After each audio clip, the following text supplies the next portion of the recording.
Part 1. 1. You are going to hear a conversation between an agent and a client. First, you have some time to look at questions 1 to 6.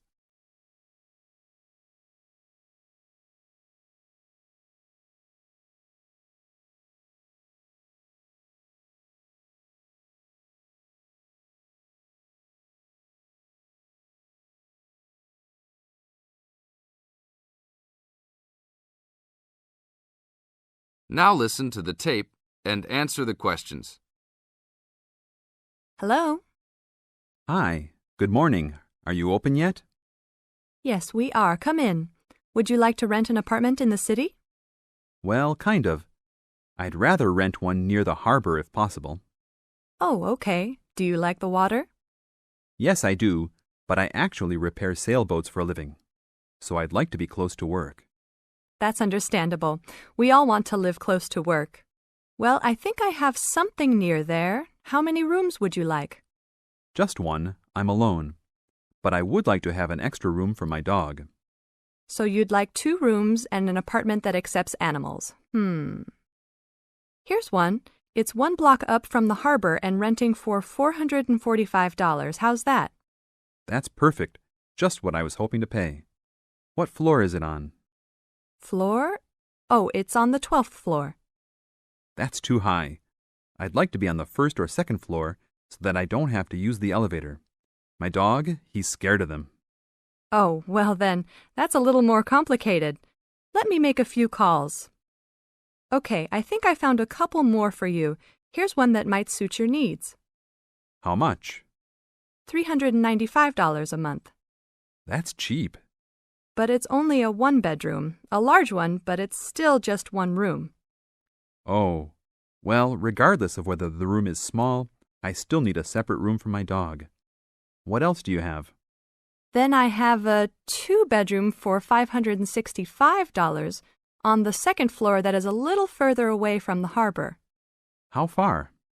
About a half mile, and they accept pets. That's a little more than I had planned on paying, but I guess I could look at it. What's the address? 224 Williams Avenue, Harbor Square. 224 Williams Avenue.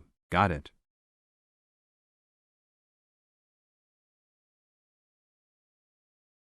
Now look at questions 7 to 10.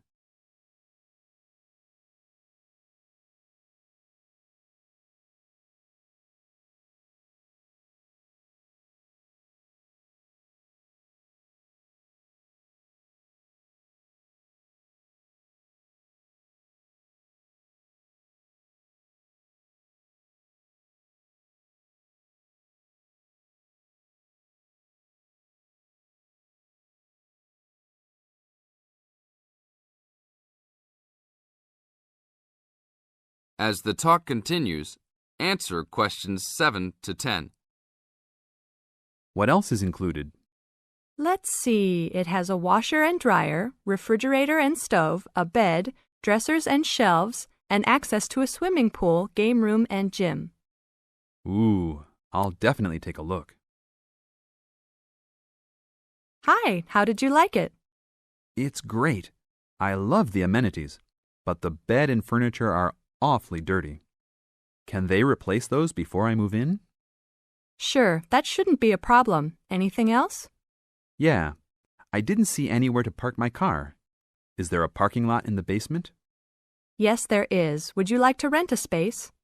No, I'd like that to be included in the rent. Oh, well, I'll see what I can do, but I can't guarantee that. Do you want to take it anyhow? If those 2 issues were solved, I would love to take it. That is the end of part 1. You now have half a minute to check your answers.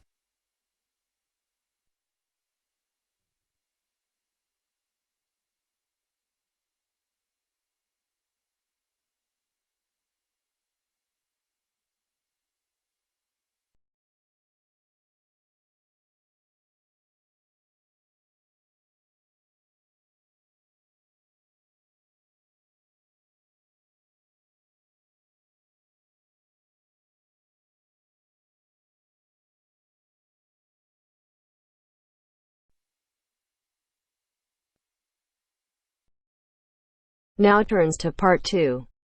Part 2. Listen to a man talking to a group of people at a weekend work conference in a hotel.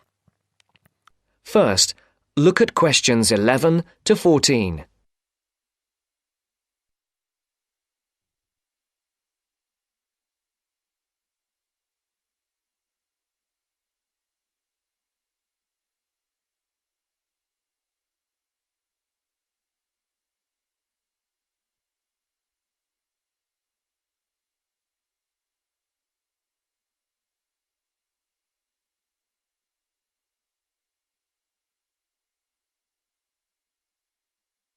Listen carefully.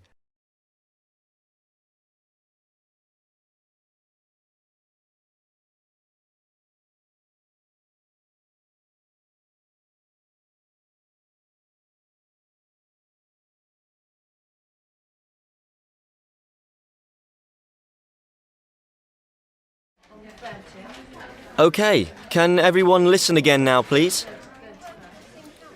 Now you know how much of the weekend will be work and what some of the meetings and sessions are about, I'd like to tell you something about how you can spend some of the free time you have over the weekend, both inside the hotel and outside in the town centre. As I've said, you'll be free from around 5 today and on Saturday and from lunchtime on Sunday, and there's plenty to do.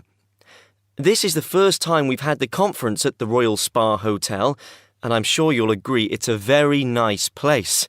Really, there's no need to leave the hotel at all if you don't want to, but I'm sure some of you will want to get out for a change of environment. Okay, first, restaurants and bars. I'm sure you all saw that there was a bar near the entrance as you came into the hotel, but there are actually 2 more bars. One is also on the ground floor, behind the main restaurant, and the other is on the top floor. That one has a very nice terrace where you can sit outside and enjoy the view. That bar is for hotel guests only and is usually a bit quieter. As I say, the main restaurant is on the ground floor. We will have breakfast and lunch there, so you'll get to know it well. There is also a smaller restaurant for coffee, sandwiches and snacks on the 3rd floor, and that is also only for hotel guests. There is a gym and health club in the basement. The gym has a good range of equipment and is open from 7 a.m. I know some of you were talking about a swimming pool, but unfortunately there is no swimming pool. I will tell you where there is a pool close to the hotel in a moment.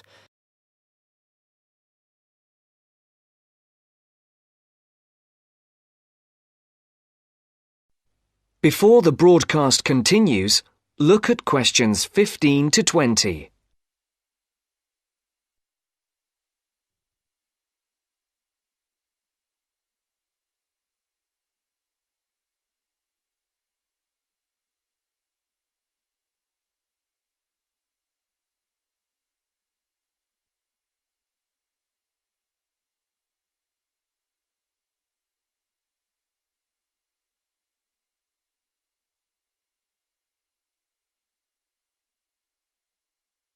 You will now listen to the second part of the talk.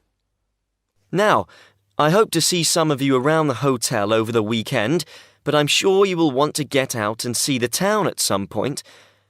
If you'd like to look at the map on the screen, I'll show the area around the hotel. There is a map of the town centre in your welcome pack too. OK, you can see the hotel here, in the middle of the map, and the main entrance here at the top, in Carlisle Street. OK, that swimming pool I promised to tell you about is here, in Cromwell Road. If you turn right out of the hotel, it's about 10 minutes up the road in the 3rd Street on the left. It's open until 7 p.m. and until 5 on Sunday. There's a very nice park here to the north, again about 10 minutes away. In the middle of the park is a boating lake, so if the weather's good on Sunday, it might be a nice way to relax. If you want to see a movie this evening or on Saturday night, the cinema is here, in the High Street. Come out of the hotel and turn left. The high street is only 3 minutes away. The cinema is here at the top of the street, next to a fairly large car park. Now, restaurants. There is a good Chinese restaurant in the middle of the high street, here on the right. It's directly opposite the town hall. It's called the White Orchid. Another very nice restaurant is Leonardo's. It does Spanish and Mexican food. It's here, at the bottom of the high street. So, turn left at the end of Carlisle Street, walk down for 5 minutes, and you'll see it on the other side of the road. I went to Leonardo's last time I was here, so I can recommend it. Now, if anyone wants to see some live music, there is always a jazz band playing at the Pink Coconut. Yeah, that's right, the Pink Coconut. That's here, in a little street behind the hotel. The street name is not on the map, but it's easy to find. Turn right out of the main entrance, and then take the first right to go back round to the back of the hotel. So, I think that's everything. Please ask me if you have anything else. That is the end of part 2. You now have half a minute to check your answers.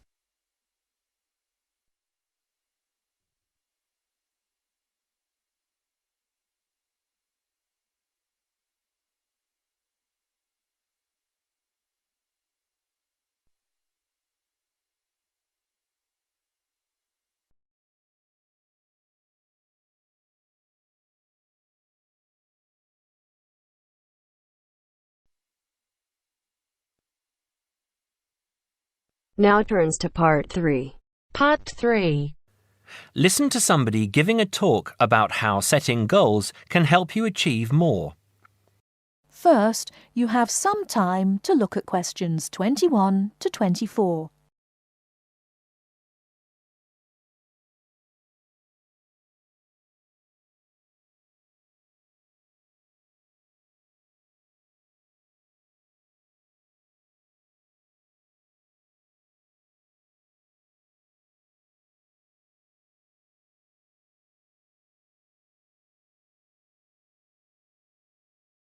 Now, listen carefully and answer questions 21 to 24. Good evening, everyone. It's good to see that so many people managed to make it. An achievement in itself when I'm sure you're all so busy. This evening, I'm going to talk with you about setting goals and how setting goals can help you understand what you really want to achieve. First, though, I'd like to start by saying what I think achievement actually means. I think some people think it's simply about being successful in a job or making money, but it certainly doesn't have to mean that. Achievement is simply accomplishing goals that you set for yourself, doing what you plan to do. And people might plan to do all sorts of different things. Achievement is about realizing your dreams. I would also like to say that to achieve, you must have belief. Belief that you can do whatever it is you want to do. There is more to achievement than simply wanting to do something. Anyone can say that they want something, but actually getting it is not so easy. To get it, you must believe that it is yours. Not having belief is the main reason that so many people do not achieve. If you really want something, you must talk and act like you already have it. Then you have belief, and then you will achieve. So, goal setting. Goal setting is about imagining the future and then turning the dream into a reality. Setting goals helps you to be clear about what you really want and helps you concentrate on getting what you want. Setting goals will help you see what is stopping you from knowing what's important. And because achieving goals makes you feel good, you will be more confident and succeed more easily.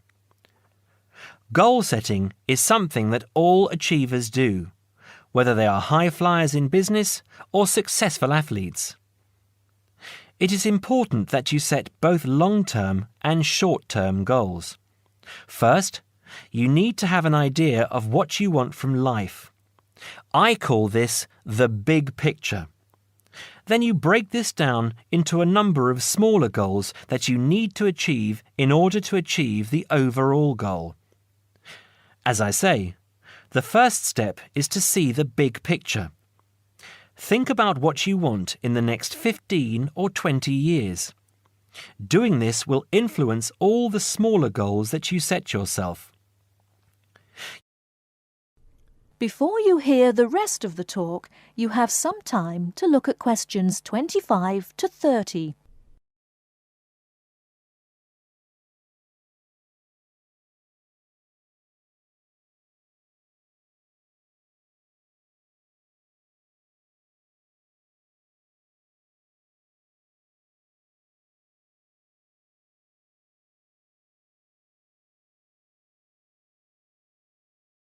Now listen and answer questions 25 to 30. You need to think carefully about different areas of your life and how they influence each other. You should identify the important areas of your life and try to set goals in each of those areas.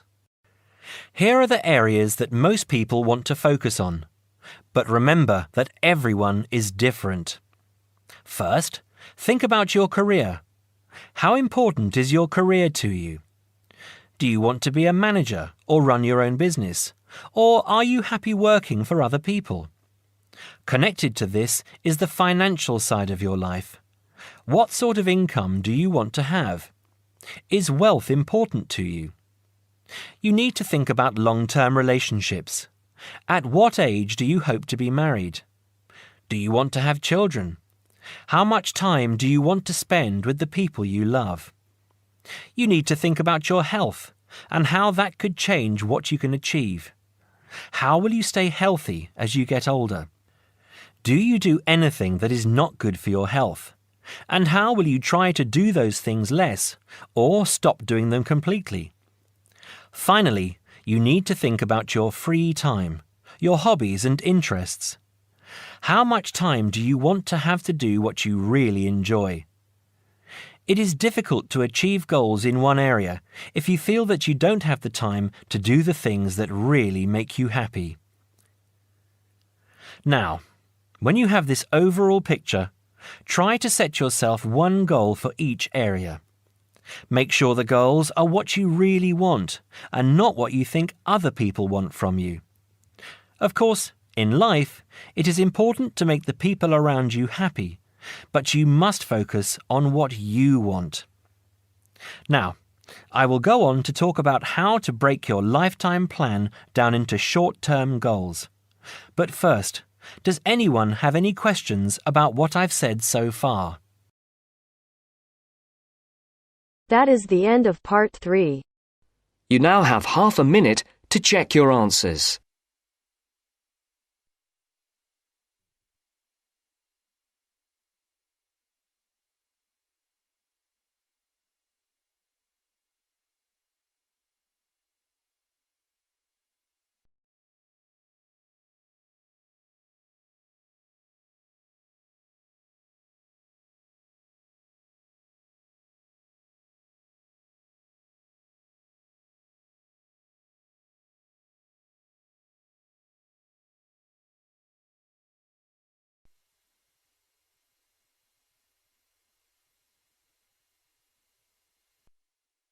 Now turns to part 4.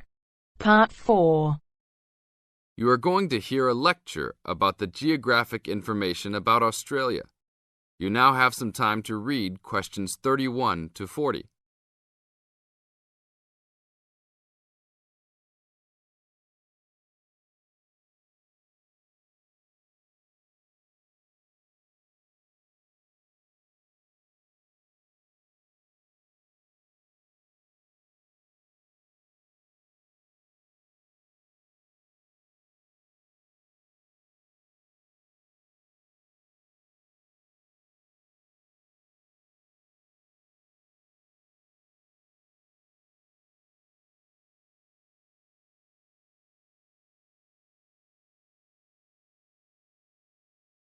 Now listen to the lecture and answer questions 31 to 40 by choosing the best answers from the choices.